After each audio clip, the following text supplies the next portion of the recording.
क्या आप जानते हैं भगवद गीता का इतिहास क्या है? यदि आपको लगता है कि भगवद गीता अर्जुन के साथ कुरुक्षेत्र के युद्ध स्थल में पहली बार कही गई थी, तो आप बहुत बड़े भ्रम में हैं। भगवद गीता का वास्तविक प्रयोजन क्या था? क्यों भगवद गीता हमारे लिए जरूरी है? क्यों जानना चाहिए भगवद गीता को? आखिर क्या उद्देश्य था भगवान श्री कृष्ण का कि इतना बड़ा ज्ञान अर्जुन को दोबारा कहा गया? राधा वल्लभ श्री हरिवंश। एकम शास्त्रम देवकी पुत्र गीतम, एको देवो देवकी पुत्र एव, एको मंत्रस्य तस्य नामानि यानि, कर्मापयेकम तस्य देवस्य सेवा। राधा वल्लभ श्री हरिवंश। इस श्लोक का अर्थ होता है एकम शास्त्रम देवकी पुत्र गीतम, एक ही शास्त्र हो, श्री कृष्ण द्वारा रची गई गीता। एको देवो देवकी पुत्र एव, एक ही देव यानी भगवान हो, साक्षात भगवान श्री कृष्ण। एको मंत्रस्य तस्य नामानि यानि, एक ही मंत्र हो, उन्हीं के नाम का पावन संकीर्तन। कर्मापयेकम तस्य देवस्य सेवा, एक ही कर्म हो, उनके अर्चा विग्रह की सेवा। राधा वल्लभ श्री हरिवंश। मेरा नाम कुंवर है और आज मैं भगवद गीता के ऊपर एक छोटी सी चर्चा करना चाहता हूं सबके साथ। मेरी इतनी सामर्थ्य नहीं है कि मैं भगवद गीता की टीकाकाई कर सकूं, परंतु जो पुरातन महापुरुषों और आचार्यों ने टीकाकाई की है, जैसे श्री राम सुखदास जी की साधक संजीवनी या श्री श्रीला प्रभुपाद द्वारा रची गई भगवद गीता यथारूप जो मैं अभी पढ़ रहा हूं, इनमें उन्होंने क्या कहा है, क्या विषय वस्तु पेश की है, उसके ऊपर थोड़ी सी विवेचना कर सकते। खैर, आज का मेरा टॉपिक ये नहीं है कि किसकी टीकाकाई पढ़नी चाहिए और किसकी नहीं। सभी आचार्य महान हैं। आज का विषय ये है कि भगवद गीता का प्राकट्य कब हुआ, कहां हुआ, कैसे हुआ, किस प्रयोजन से हुआ, अर्जुन को क्यों चुना गया और भगवद गीता हमारे जीवन के लिए क्या लाभ पेश करती है। क्या ये सिर्फ उन्हीं सामान्य ग्रंथों की तरह हैं जो जीने का तरीका सिखाते हैं, या फिर ये उनसे बढ़कर है? भगवद गीता वो ग्रंथ है जिसे साक्षात श्री कृष्ण ने, साक्षात परब्रह्म परमात्मा ने अपने मुख से उच्चारित किया, अपने मुख से कहा। बाकी सारे शास्त्र श्री वेद व्यास द्वारा लिखे गए। हालांकि श्री वेद व्यास भी श्री कृष्ण के ही अवतार माने जाते हैं, पर यहां साक्षात भगवान है जो अपने मुख से गीता को उच्चारित कर रहे हैं। भगवद गीता का इतिहास समझने के लिए पहले हमें भगवान श्री कृष्ण द्वारा चौथे अध्याय में कहा गया ये श्लोक सुनना पड़ेगा। उसी से हमें थोड़ी सी क्लैरिटी मिल जाएगी कि भगवद गीता आई कहां से। श्लोक इस प्रकार है। इमं विवस्वते योगम प्रोक्तवानहं व्ययम्, विवस्वान मन्वे प्राह मनुरक्षवाकवे अब्रवीत, एवं परंपरा प्राप्तमिमं राजश्रयो विदुः। सकाल नेह महता योगो नष्टः परन्तप, स एवायं मया ते अध योगम प्रोक्तः पुरातनः, भक्तो असि मे सखा चेति रहस्यम ह्रोतदुत्तम।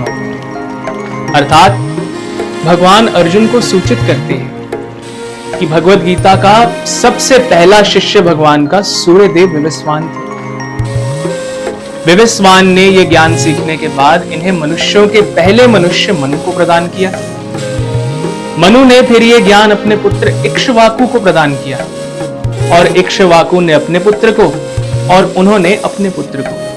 इस प्रकार एक परंपरा प्रणाली चलने लगी जहां पिता प्रमुख गुरु हुआ करते थे। पिता ही पुत्र को ज्ञान प्रदान करते थे और ये अमर कथा का ज्ञान तब से चलना शुरू हो गया। कालांतर में गुरु परंपरा नष्ट हो गई। गुरु परंपरा नष्ट होने के कारण भगवद गीता का ज्ञान जो था वो लोप हो गया। लोप होने के कारण भगवान ने फिर से अर्जुन को निमित्त चुना कुरुक्षेत्र के युद्ध स्थल में और उसे पुनः ज्ञान प्रदान किया। ये भगवद गीता की हिस्ट्री है। भगवद गीता 5000 साल पहले नहीं कही गई, भगवत गीता करोड़ों साल पुरानी है। अर्जुन इसी विषय में प्रश्न भी करता है भगवान से कि सूर्यदेव विवस्वान तो आपसे कितने ही वर्षों पहले हो चुके हैं और आप तो अब हुए हैं, तो आपने सूर्यदेव विवस्वान को ज्ञान कैसे दिया? इस प्रश्न को सुनने से ऐसा लगता है कि अर्जुन भगवान की सत्ता पर, भगवान के भगवान होने पर संदेह करता है, परंतु अर्जुन संदेह नहीं करता।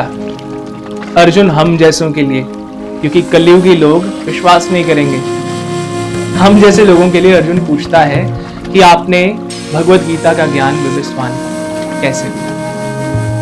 तो भगवान बताते हैं कि हे अर्जुन, तुम्हें लगता है कि ये पहला जन्म है, किंतु मेरे और तुम्हारे दोनों के अनेक जन्म हो चुके हैं। तुम्हें तो उनका कुछ याद नहीं है, परंतु मुझे हर एक जन्म का स्मरण है, हर एक जीव के जन्म का स्मरण है।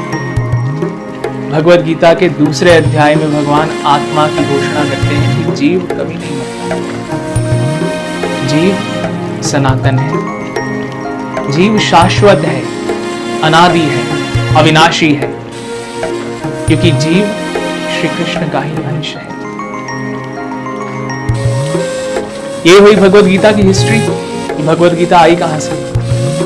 अब सवाल उठता है कि भगवत गीता पढ़े क्यों, किस कारण के लिए भगवत गीता पढ़नी है, भगवत गीता का प्रयोजन क्या है, क्यों आई भगवत गीता? तो भगवत गीता को यूं समझिए कि ये कोई सामान्य ग्रंथ नहीं, आपके जीवन का मैनुअल है। जैसे कोई नई मशीन खरीदते हैं आप, कोई भी वॉशिंग मशीन लगा लो, रेफ्रिजरेटर लगा लो, एसी लगा लो, उसके साथ एक मैनुअल आता है। अगर उस मैनुअल को हम ठीक से नहीं पढ़ते तो हमें मशीन ऑपरेट करनी नहीं आती कि कैसे ऑपरेट करनी। उसी तरह, उसी के समरूप, उस मशीन के समरूप ये शरीर रूपी जो देह हमें मिली है, ये मशीन है, यंत्र है। इसके अंदर जो चेतना है, आत्मा है, वो इसका फ्यूल है, जो हम खुद हैं। अहम ब्रह्मास्मि, मैं ब्रह्म हूं, अर्थात मैं आत्मा हूं। हम अपने को शरीर समझने के कारण तरह तरह के दुखों में अपने आप को बांध लेते हैं और सोचते हैं कि हम क्या करें, असमर्थ हो जाते हैं। हम वास्तव में अविनाशी हैं और उसी अविनाशी तत्व को जानने के लिए भगवत गीता का सारा ज्ञान है, जिससे हमें समझ आता है कि हम कौन हैं, हमारी स्थिति क्या है, हमने कैसे अपने आप को ढाला हुआ है और कैसा हमें होना है। भगवत गीता में आगे चर्चा आएगी कि 4 तरह के दुख मनुष्य जीवन में, यहाँ हर एक योनि में आप लगा के चलिए, 84 लाख योनियां हैं, एग्जिस्ट करते हैं। जन्म, मृत्यु, जरा और व्याधि। जन्म यानी जन्म, जब हम पैदा हो, मृत्यु यानी डेथ, जरा यानी बुढ़ापा, और व्याधि यानी सांसारिक समस्या। ये सभी के जीवन में होती है, चाहे वो पशु हो चाहे वो मनुष्य हो। भगवत गीता बस इन्हें टैकल कैसे करना है वो करना सिखाती है। ये भगवत गीता की एक ब्रीफ इंट्रोडक्शन है कि भगवत गीता क्यों पढ़ें। हम कभी कभी सोचते हैं कि हमने बुरा नहीं किया परंतु हमारे साथ बुरा हो गया, उसका क्या कारण है? इसका उत्तर भगवत गीता देती है। हम कभी कभी सोचते हैं कि हम पूरी मेहनत से सब कुछ कर रहे हैं फिर भी हमारे हाथ कुछ नहीं लग रहा, इसका उत्तर भी भगवत गीता देती है। परंतु उन उत्तरों को जानने के लिए आपको मेरे साथ जुड़ना पड़ेगा। ये कोई एक छोटी सी पद यात्रा नहीं है, ये एक लंबी यात्रा है जिसमें 700 श्लोकों का पूरा ज्ञान जुड़ा हुआ है और भगवत गीता का एक एक श्लोक समझने लायक है। और यदि हम इसे समझकर अपने जीवन में उतार पाए क्या ही करें। दोस्तों, आज के लिए बस इतना ही, जहां पे मैंने भगवत गीता की ब्रीफ हिस्ट्री आपके साथ डिस्कस की। अब आने वाले वीडियो लेक्चर्स में भगवत गीता शुरू कहां से होती है, भगवत गीता में क्या हुआ, पहले अध्याय में क्या होने जा रहा है, उसके बारे में चर्चा होगी। शेष चर्चा श्री राधा वल्लभ लाल की जय।